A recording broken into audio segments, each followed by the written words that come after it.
Cable Bahamas has always been considered the innovator. People can have confidence in Cable Bahamas as a mobile operator because of our past history. We've proven to the Bahamian community that we are in fact able to manage additional services as a telecommunications company. Customers expect the best from Cable Bahamas. The technology that we bring is revolutionary technology because we know that the Bahamian public, they deserve it, and Cable Bahamas is here to bring it to them. We are ready. Turn us on. Rosewood seeks to sever ties with Baha. This is the developer and government were back in court for the winding up matter. Plus, Dr. Hubert Minnis says he told PHA to stop renting from his company. We've got those stories and more coming up tonight. I'm Dana Smith, and NB12 starts right now.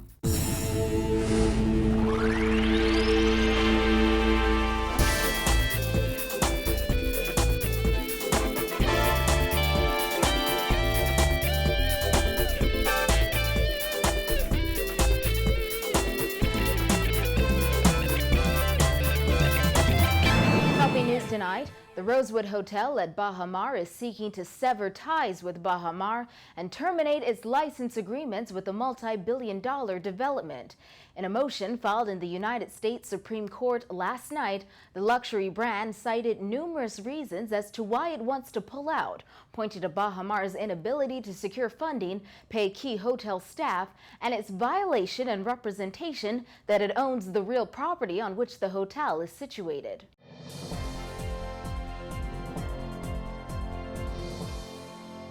In court documents filed in Delaware, the Rosewood Hotel is asking the court to allow the company to terminate its hotel management agreement with Baha, its management cooperation agreement, and its agreement for the Rosewood residences. The company notes Baha has extremely limited access to funding to perform its obligations under the Rosewood Hotel agreements, and in fact is not timely performing its obligations to Rosewood. Since commencing their Chapter 11 cases, Rosewood says Baha almost immediately defaulted on their DIP loan agreement as a result of the failure by Baha to have obtained the approval of the bankruptcy court orders by the Central Bank of the Bahamas. Rosewood charged the additional funding Baha secured since the bankruptcy filing is limited in purpose and amount, and Baha has failed to pay the rank-and-file employees at the hotel since the inception of their Chapter 11 cases.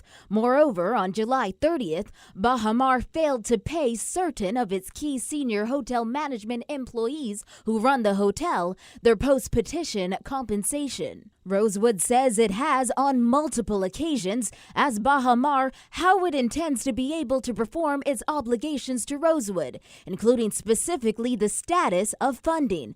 However, Baha has been unable to provide any assurances. The company said although it has taken a patient course since the surprise filing of these Chapter 11 cases, it is now apparent that Baha has been unable, despite nearly 2 months in Chapter 11, to secure adequate financing to perform its obligations under the Rosewood Hotel agreements. Rosewood described Baha's default on their agreement as incurable. Another reason why Rosewood wants to terminate its leases is a land issue. Rosewood said, as a material inducement for Rosewood to enter into the hotel agreements, Baha represented and warranted that it owns the real property on which the hotel and associated residences are situated. However, Baha has told Rosewood that it does not in fact own the land, and a preliminary search performed on August 14th of the Bahamas Registry of Records reflected that Baha did not own any real property when it entered into the Rosewood Hotel agreements and still does not. The company says the failure by Baha to own the land violates a core precept of the Rosewood Hotel agreements.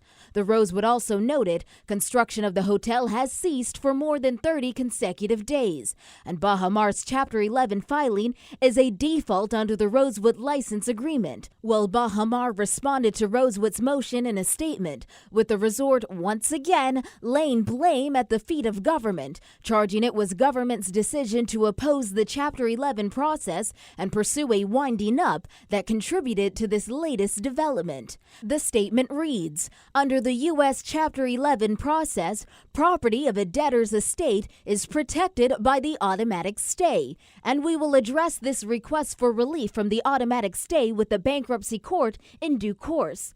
Unfortunately, as the motion itself makes clear, this action is a direct result of the efforts of the government of the Bahamas to both oppose the recognition of the Chapter 11 process in the Bahamas and pursue its current course of action, which has injected uncertainty and disruption and prevented Baha Mar from moving forward in a productive manner to complete and open the resort. Aside from the Baha Mar Casino and Hotel, the Rosewood at Baha Mar is one of 3 brands involved in the development, the others being the Grand Hyatt and the SLS Lux. According to its website, the luxurious Rosewood Hotel was set to feature 185 beach view rooms and suites, 5 beachfront villas, 4 restaurants and bars, and a spa.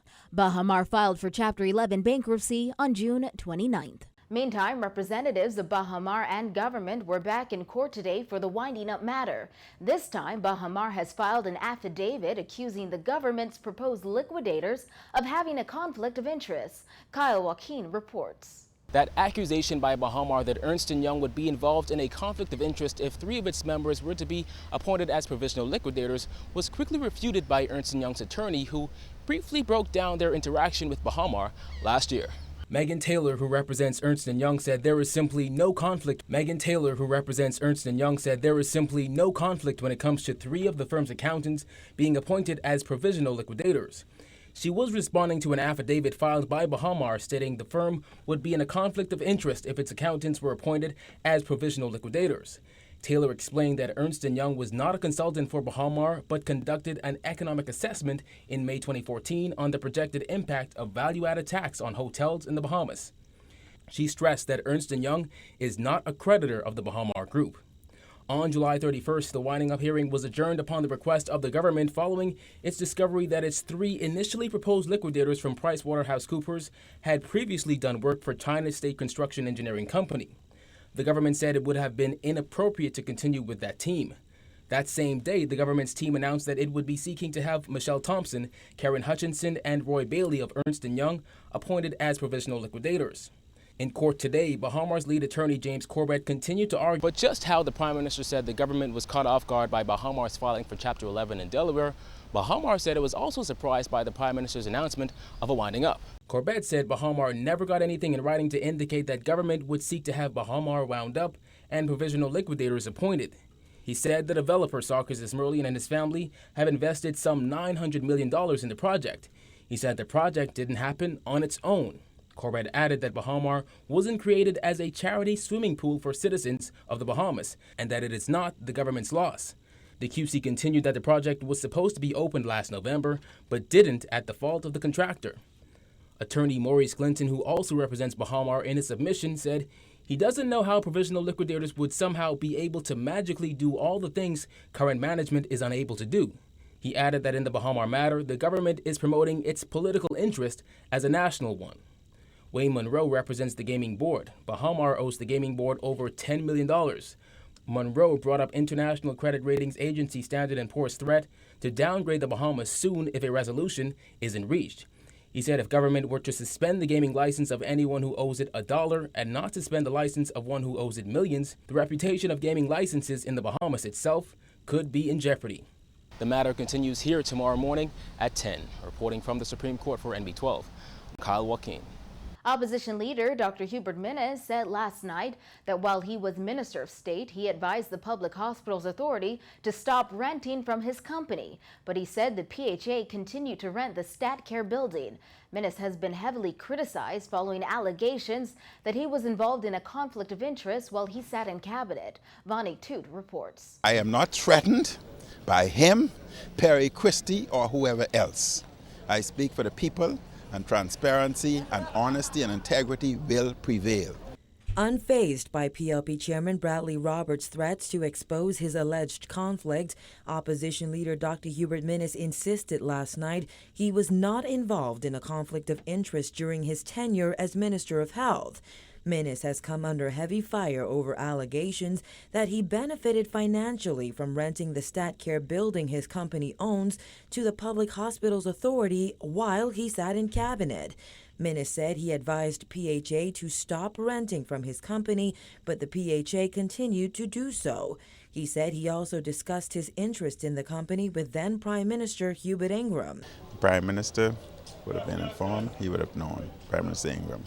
He would have told me to have StatCare, the government, move out of the facility as soon as possible. I, the Permanent Secretary, and the Ministry would have informed Public Hospital Authority to do accordingly, and hence month to month. Their response at that time, they would look for such a facility that would be adequate for them as opposed to undergoing hundreds of thousands of renovation, hence month to month. Minnis is the majority shareholder in Lease Investments Company Limited, which signed a 2-year lease in the amount of $180,000 with PHA in May 2005. Though the lease expired in 2007, the $7,500 monthly checks to Minnis's company continued while he was a minister. When asked if he feels that was a conflict, the opposition leader said no. So I don't know what else need to be explained. It is straightforward. It is straightforward. Ask the average Bahamian out there. If you as a young man, 19, 20, enter a contract or do work with government, and you subsequently go in Parliament, and that contract was there before you entered, that's conflict? For God's sake, man. What they're trying to say, that you as a young man, if at any point in time you want to enter government, do not do anything with government as long as the PLP is there. And that's why it's essential to get them out. They cannot stay. This is pure deflection. This issue arose after Minnis accused Attorney General Alison Maynard Gibson of being involved in an overt conflict of interest due to her family's commercial interests in Baha. On Monday, PLP Chairman Bradley Roberts threatened to reveal documents which he said would expose the full extent of Minnis's conflict. However, the opposition leader challenged Roberts to bring it on. I say to Bradley Robert, whatever they are, expose it. Expose it. You challenge him to expose it. But I asked Bradley Roberts to also expose and bring forward all contracts, be they by PLP or F&M, all. We want to know about the contract on the Independence Highway and many more. Tell Bradley Roberts many more to come. We want to know all contracts. We want to know the contracts and the dealings when he was at Ministry of Works. All of those. All right? So let the chips fall where they may. Reporting for NB12, I'm Voinik Toot. You're watching the best in Bahamian news. There's more when NB12 returns.